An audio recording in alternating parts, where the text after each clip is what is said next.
Hello ladies and gentlemen, Grim here and welcome to yet another build guide. In today's build guide we are going to talk about Just League Flash.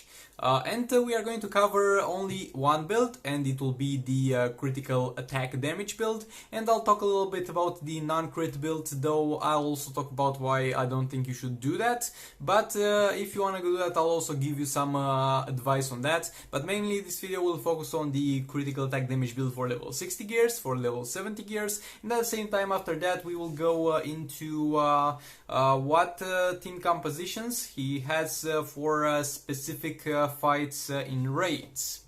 So yeah, with all that being said, a quick shout out to the Destiny and the T-Rex Discord server, because I checked out with their build bots before making this video, and also quick shout out to with Nightmares. He's a fellow YouTuber, and all the footage that you'll see in the background is from his channel, so definitely go ahead and check him out. He's a very great Injustice 2 Mobile Raid YouTuber. Links to his channel will be in the description, and links will be in the pinned comment. Also links to the Destiny and the T-Rex Discord servers will be in the description.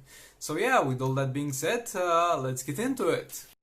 Before we get into the actual build guide, let's try to understand a little bit about Just League Flash. So Just League Flash is going to be two things. First of all, he's going to be a great damage dealer, and secondly, he's going to be a great support character for certain characters. Thirdly, he can be a great combo builder, but nobody's really building him as a combo builder, because if you're not using him as damage dealer, then certainly you should use him as a support and the other way around. And the combo builder role for him, even though he has the potential to be one of the best combo builders in the game, is simply not going to be worth going for because of how things are pretty much going for him. So as the support role that he has does not require any specific build, so if you're just putting him in a team to be a support character, and we'll talk about that when you get to team comps, he does not need to be built.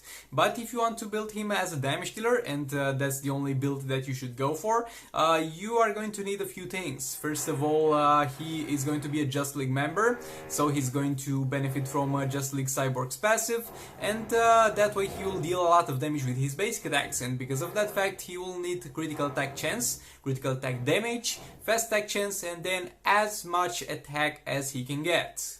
So this is how we are going to build him. By the way, he has 3 fast attack hits, means every time he procs fast attack he will hit 3 times, and 1 additional time because of his passive that gives him 1 additional fast attack. So yeah, with all that being said, let's get into the builds. Now, getting into the builds, we are going to start with a level 60 gears build, but before that I need to mention a few things. This is calculated with maxed out stats. What do I understand by maxed out stats? I understand the 6-star Just Like the Flash at level 70, with all epic talents, all gears at level 60 or 70 depending on which build I'm going to show you, and high rolls on the gears. You don't have to go straight for this, you don't have to go straight for perfection. I'm going to show you the perfect build. You will follow these guidelines as you steadily get closer and closer to the perfect build, and you can even stop where you feel comfortable with it. I'm going to just present you the best variant that you can ever have, and you are going to see this as guidelines towards improving your own build. So yeah, the level 60 gears is going to have the following: 3 critical attack chance talents, 3 critical attack damage talents, 1 critical attack chance gear roll, 2 critical attack damage gear rolls, 4 fast attack gear rolls, and 8 attack gear rolls. For maxed out stats, yet again level 70 gears, maxed out character, epic talents, high rolls on gears, you are going to end up with the following stats: 5,350 attack, 21,420 health, 73% critical attack chance, 292% critical attack damage, 71% fast attack chance, and 21% defense. This is going to be the level 60 gears build, and over here I'm going to state the fact that it does not matter for which one of them you go, because for this character the level 60 gears build and the level 70 gears build are going to be exactly the same, so it doesn't matter which one you go for. And getting into that, the level 70 gears build is going to have the following: 3 critical attack damage talents, 3 critical attack chance talents, 1 critical attack chance gear roll, 2 critical attack damage gear rolls, and 4 fast attack gear rolls, 8 attack gear rolls. So yeah, in terms of the things that you need to get, it's exactly the same as the level 60 gears build. I'm not putting those over here to influence you to go straight for level 70 gears build, but it's literally the same. It's the most optimal for level 60 as well. And for the level 70 gears build, the stats are going to look like the following.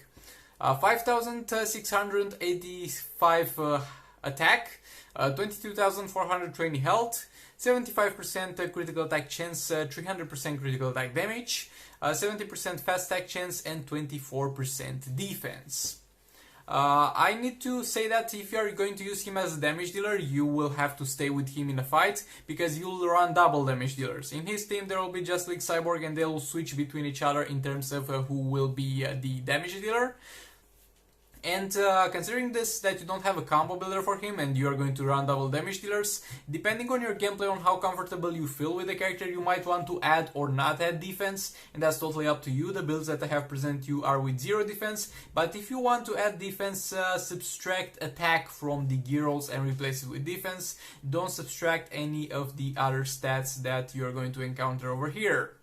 About that non-critical attack chance build that used to be used for Phase 2 and Captain Cold, I'm not going to talk about it since it's not viable anymore, because you got Camflant Sakoman to deal with Phase 2 now, and you got the Multiverse team and Camflant Sakoman to deal with Captain Cold, so using the Just League team over there is unnecessary and unoptimal. But if you want to go for that, you'll need to subtract all the critical attack chance and critical attack damage from the gears and from the talents, because you are not going to need those against Captain Cold in Phase 2. You are going to replace everything you've removed from the gears with attack rolls, and in the talents, it's not really worth it getting that 4% additional attack. Maybe get a few of them. Defense is also going to be fine. Resistances are also going to be fine. Like either defense, either resistances, either attack on the talents. Try to have at least some defense since you can't get very good offensive stats on the talents with that build anyway. And other than that, whatever talents you can get. So this was the build. Now let's get into his team comps and into the artifacts that you should use on him. So as I said previously, he has 2 roles.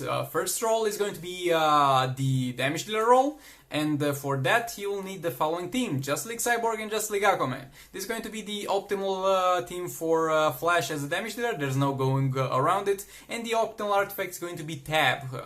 You are going to also put a tab on Just League Cyborg and alternate between them as damage dealers. And with this team you are going to be able to hit Gorilla Grodd, Dr. Fate, Phase 1 and Phase 4. In terms of abilities, use here just like the Flash's third ability, or don't use abilities at all, except for Phase 4 where you will need to use the power drain from Just like Cyborg. And you can also hit with this team Captain Cold, though it's not going to be the most pleasant experience since you are going to use a critical attack damage build, and all that critical attack damage is going to go to waste. Now when it comes to the support role, he will be a support character for Last Left the Joker and Black Manta. He can also be for Camflant Sakoman, but Camflant Sakoman goes better with Shazam in most cases. So for the first team, Last Left the Joker plus Entangling Poison Ivy, that's going to be his team, and he will need to run either Metahuman or Electroaxe.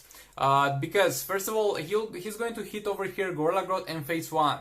Electroaxe is going to enable you to fastly clear the minions of the bosses, and at the same time give you a full bar of power to start off with. And Metahuman is going to be there for the purpose of improving the heal of Entangling Poison Ivy. If you don't have either of them, it's okay, it's not a must-have. And in those two fights, he will need to die. He will need to die as soon as possible in order to improve the passive of Last of the Joker that gets him buffed for the teammates that die, and he'll be there for his passive to give Last of the Joker one additional fast attack. And the other team that he's going to be in is going to be the Black Manta plus Brainiac team. And this team can, for artifacts for this team, like you could use a Metahuman artifact on him if you know that Black Manta is going to use Firebox in any scenario, but other than that, it does not matter what artifact you're going to use. He's not going to stay in the fight, at the very least this time he does not need to die. You just need to have him in the team to give Black Manta that additional fast attack that your passive gives. And you can hit with this team anywhere except for phase 4. If you want to hit phase 4 with this team, you either replace him or you replace Brainiac with Ace Green Arrow. And for raids, he's going to be stuck in the Black Manta and Brainiac team. And the most optimal artifact for him will be, in most cases, Metahuman to buff the healing on Firebox for Black Manta. Over here, you shouldn't really use him as a damage dealer, since you could run the same Just League team that you usually run in normal raids, and for that you would most likely put Firebox on him if your Firebox is decently upgraded. If not, you can run the All Blades until you get your Firebox going. But the optimal team in Soul Raids will be Just League Superman, Just League Cyborg, and Batman. Did you hear Just League Flash in there? No, because he's not in the most optimal Just League team, unfortunately. But not many people have Just League Superman, and I guess at the end of the day you could run the classic Just League team in Soul Raids as well, so there's no problem with that. So yeah, with all that being said, this was everything I had for this build guide. Thank you very much for watching. Like, comment, subscribe to support the video. Dislike it if you dislike it. Maybe hit that bell button, and I'll see you in the next one.